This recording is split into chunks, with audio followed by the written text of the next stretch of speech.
Genèse chapitre 49, verset 17. Judas est un jeune lion. De la proie, mon fils, tu es monté. Il s'est prosterné, il s'est couché comme un lion et comme une lionne. Qui le réveillera? Genèse chapitre 49, verset 17, fait partie de la bénédiction de Jacob sur ses fils, alors qu'il était sur le point de mourir. Il prophétise sur l'avenir de chacun de ses enfants.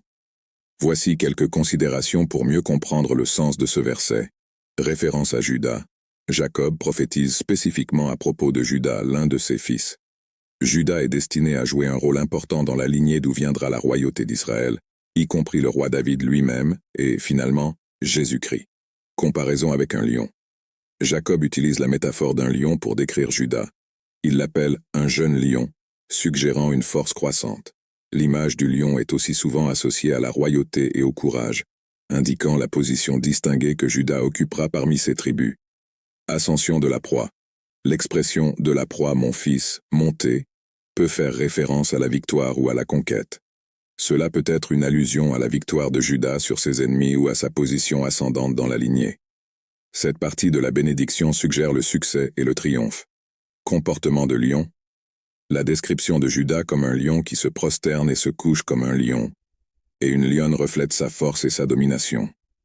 Cette image symbolise à la fois la capacité de Judas à diriger et à gagner, et sa capacité à protéger et à prendre soin de sa progéniture, similaire au comportement des lions dans la nature.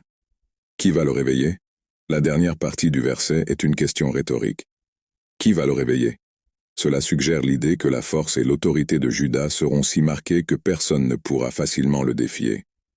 En résumé, Genèse chapitre 49 verset 17 fait partie de la bénédiction de Jacob sur Judas. L'utilisation de la métaphore du lion met en évidence la position distinctive, la force, la victoire et le leadership futur de Judas. Cette bénédiction prophétique est importante car elle jette les bases de l'importance de la tribu de Judas dans l'histoire du peuple d'Israël et dans la lignée messianique.